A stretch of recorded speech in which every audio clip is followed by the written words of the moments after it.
Halo, saya Muhammad Mahful. Kali ini saya akan membahas materi yaitu korosi. Yuk, simak penjelasan video berikut ini.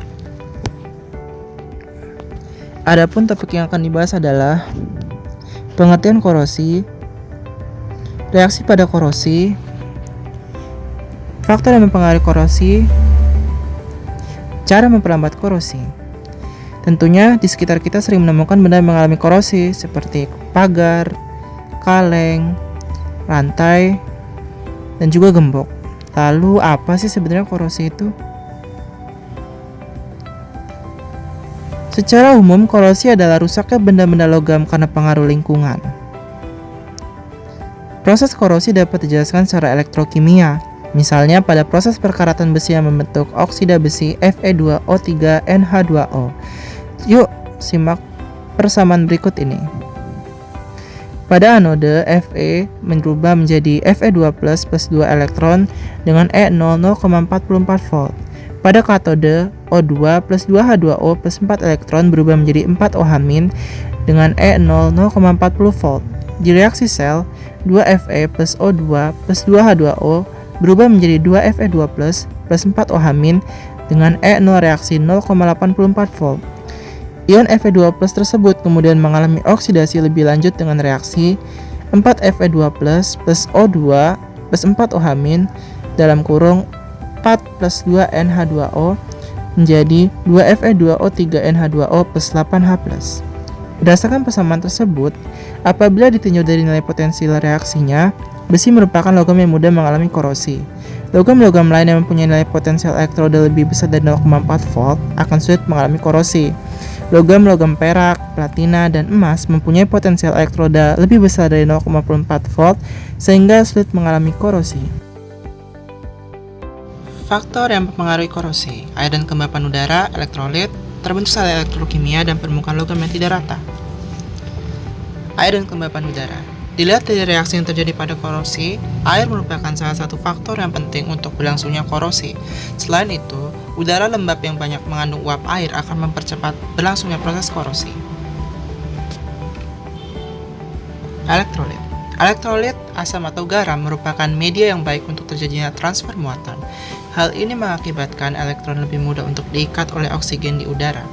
Air hujan banyak mengandung asam, air laut banyak mengandung garam. Oleh karena itu, air hujan dan air laut merupakan penyebab utama korosi. Permukaan logam yang tidak rata memudahkan terjadinya kutub-kutub muatan yang akhirnya akan berperan sebagai anoda dan katoda. Permukaan logam yang licin dan bersih akan menyebabkan korosi sulit terjadi, sebab kutub-kutub yang akan bertindak sebagai anoda dan katoda sulit terbentuk. Terbentuknya sel elektrokimia. Jika dua logam yang berbeda potensial bersinggungan pada lingkungan berair atau lembab, maka dapat terbentuk sel elektrokimia secara langsung.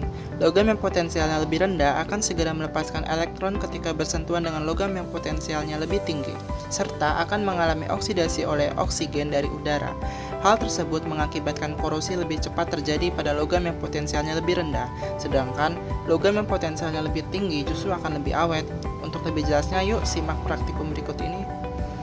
Tambahkan air ke dalam tabung A, lalu tutup.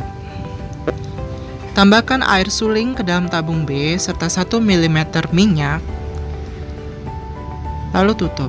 Lapisan minyak akan mencegah udara masuk ke dalam paku.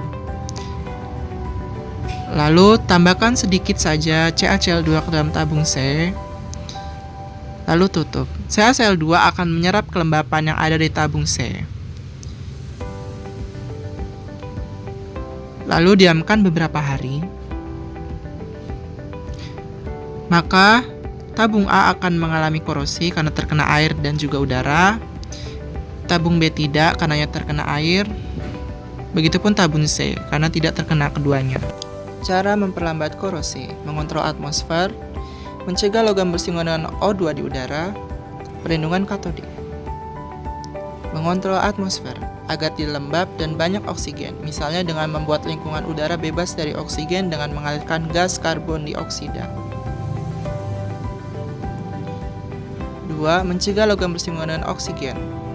Pengecatan, pemberian oli atau minyak, pemberian lapisan plastik, galvanisasi, elektroplating, pelapisan krom atau CR, pelapisan tim atau SN, Shearer dicing. Pengecatan. Lapisan cat mencegah kontak langsung besi dengan oksigen dan air. Hanya jika cat tergores atau terkelupas, maka korosi mulai terjadi dan dapat menyebar di bawah cat yang masih utuh. Salah satu aplikasi teknik ini adalah pada kapal, jembatan, dan mobil. Pemberian oli atau minyak.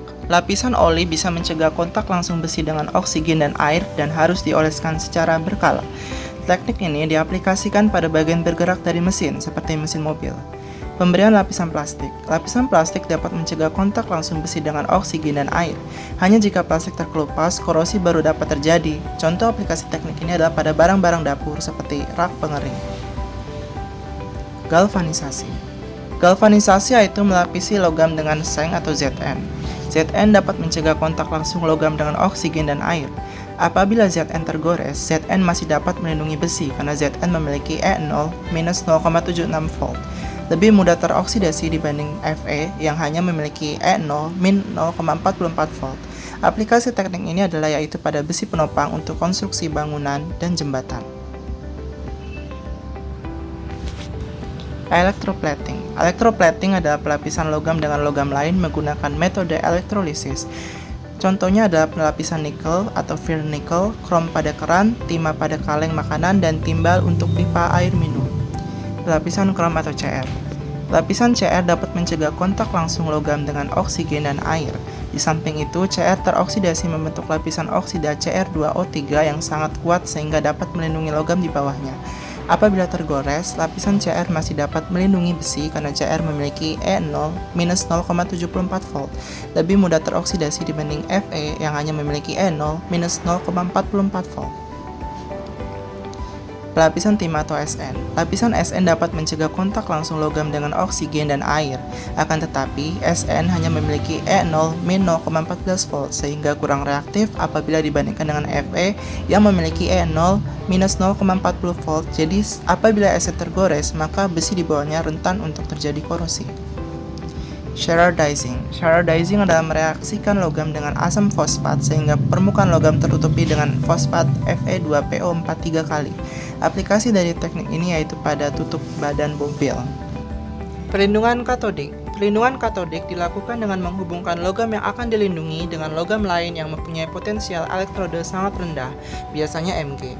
Ketika terjadi oksidasi, logam yang dilindungi akan segera menarik elektron dari logam pelindung, sehingga oksidasi akan berlangsung pada logam pelindung tersebut. Karena logam pelindung teroksidasi, maka lama-kelamaan dapat habis dan harus selalu diganti yang baru secara periodik. Aplikasi perlindungan katodik dilakukan untuk operasional jaringan, pipa bawah tanah, dan sejenisnya. Terima kasih, semoga membantu. Sampai jumpa kembali.